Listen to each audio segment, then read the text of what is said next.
त्योहार या कोई शुभ अवसर हो या फिर कुछ मीठा खाने का मन करे, मुंह में डालते ही घुल जाने वाली और स्वाद बढ़ाने वाली चीज़ यानी चिरोटे।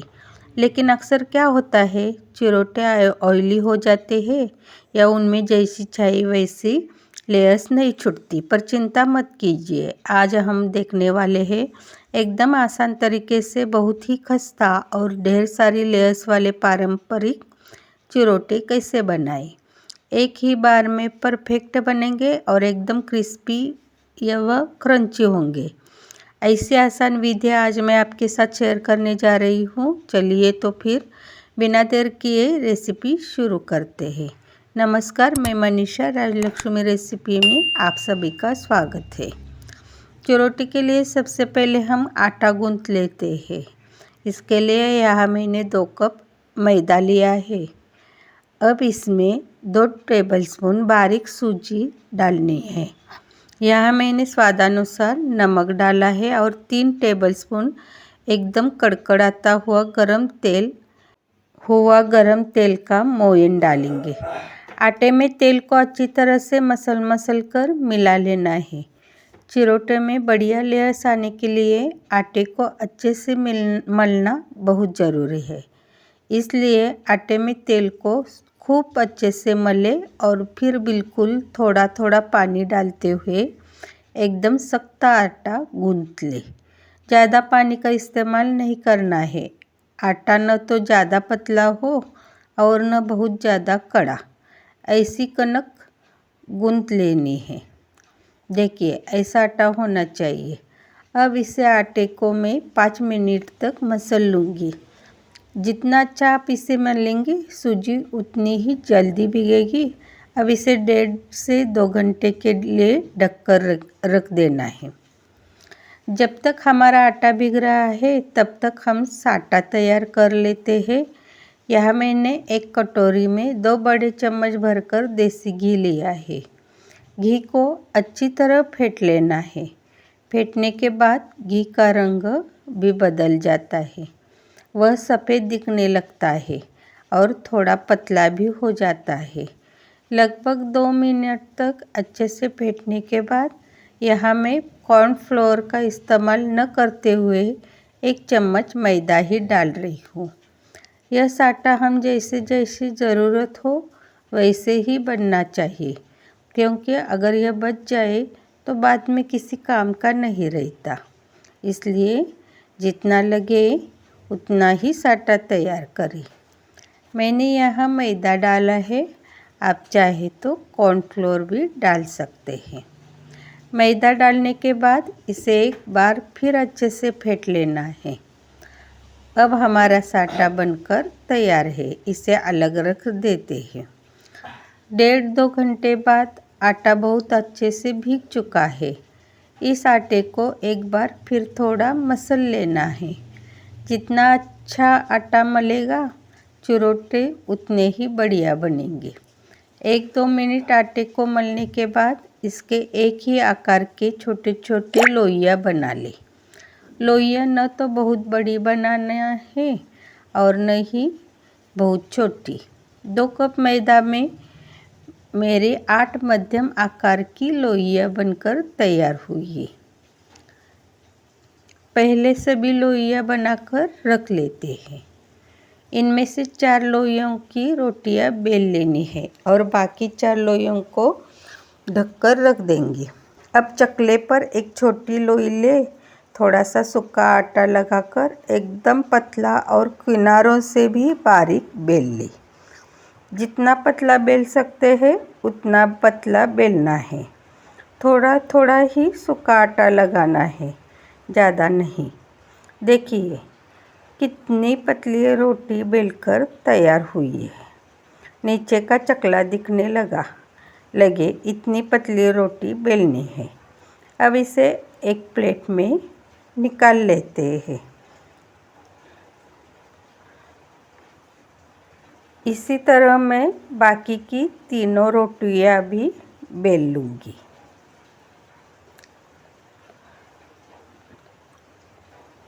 अब यह आखिरी रोटी है।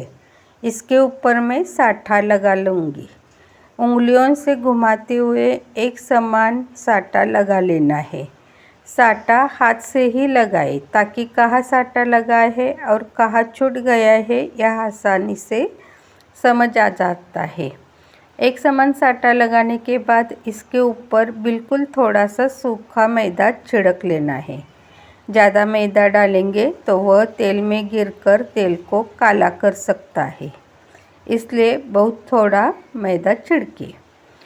इसके ऊपर दूसरी रोटी रखें और उस पर भी वैसे ही साटा और मैदा लगाएं। इस प्रकार एक के ऊपर एक चारों रोटियां रख लेनी है। चौथी रोटी के ऊपर भी साटा लगा लें। रोटियों के जो किनारे होते हैं वहाँ साटा लगाना रह जाता है, तो वहाँ भी अच्छे से साटा लगाकर मैदा छिड़क ले।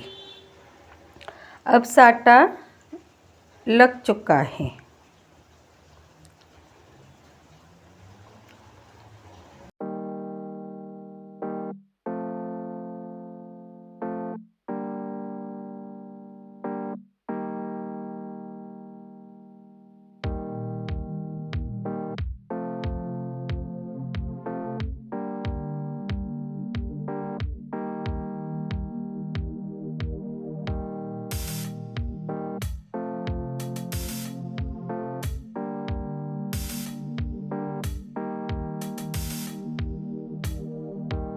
अब साटा लग चुका है। अब इसको एकदम टाइट रोल करते हुए इसकी गुंडाली बना लेनी है। रोल एकदम टाइट होना चाहिए, बीच में बिल्कुल हवा नहीं रहनी चाहिए। रोल बनाने के बाद इसके पौन से 1 इंच के एक समान टुकड़े काट ले। देखिए, टुकड़े काटते समय ही लेयर्स अलग दिख रहे हैं। इसी तरह मैं पूरे रोल के टुकड़े काटकर तैयार कर लूँगी।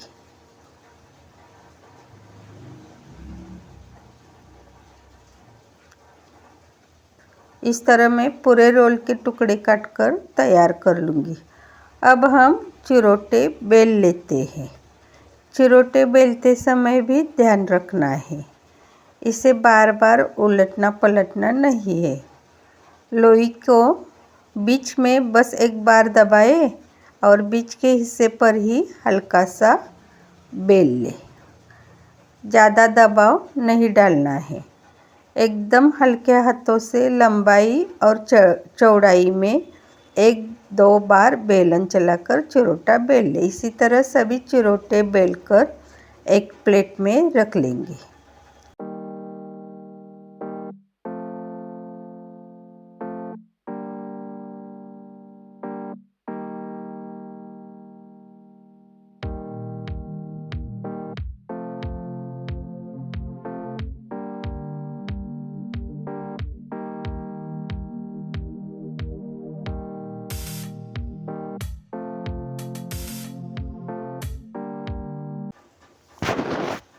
अब चिरोटे तलते समय ध्यान रखने वाली बात यह है कि गैस की फ्लेम लो टू मीडियम रखनी है। तेल हल्का गर्म होने के बाद इसमें चिरोटे डाल दें। लगभग 1 मिनट तक इन्हें बिल्कुल भी नहीं हिलाना है। लेस खुलकर चिरोटा अपने आप तैरकर ऊपर आ जाता है।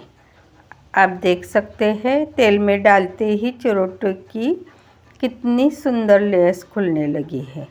अगर आपको रेसिपी पसंद आ रही हो तो वीडियो को अब एक लाइक कर दीजिए और ऐसी ही आसान रेसिपीज़ के लिए राजलक्ष्मी रेसिपी चैनल को सब्सक्राइब जरूर कीजिए। देखिए चिरोटे में कितनी बढ़िया लेयर्स आई है। उलट पलट कर मध्यम आंच पर इन्हें क्रिस्पी होने और सुनहरा रंग आने तक तल लेना है। जैसे ही चिरोटे तलकर बाहर निकाले उन्हें एक छलनी में खड़ा करके रखें ताकि पूरा अतिरिक्त तेल नीचे निकल जाए। देखिए एकदम क्रिस्पी चिरोटे बनकर तैयार हुए हैं और लेयर्स भी कितनी सुंदर आई है।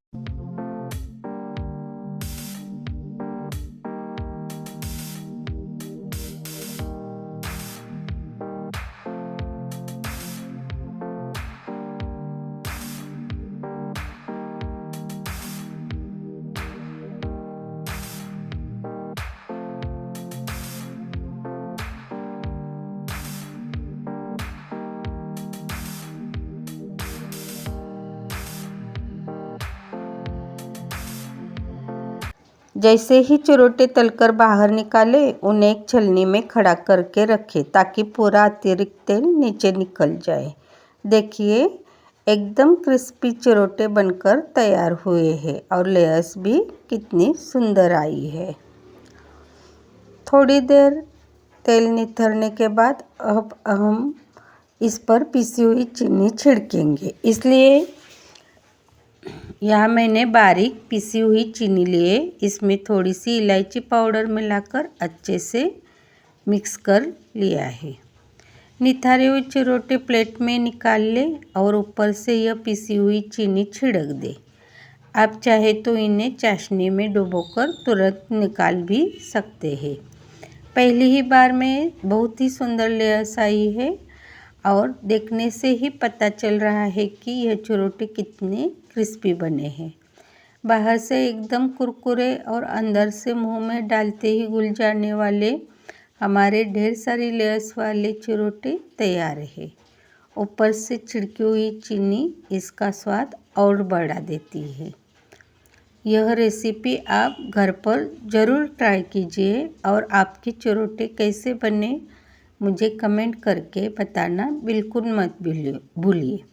वीडियो पसंद आया हो तो लाइक कीजिए, शेयर कीजिए और राजलक्ष्मी रेसिपी को सब्सक्राइब ज़रूर कीजिए। फिर मिलते हैं ऐसी ही एक स्वादिष्ट और मीठी रेसिपी के साथ। तब तक धन्यवाद।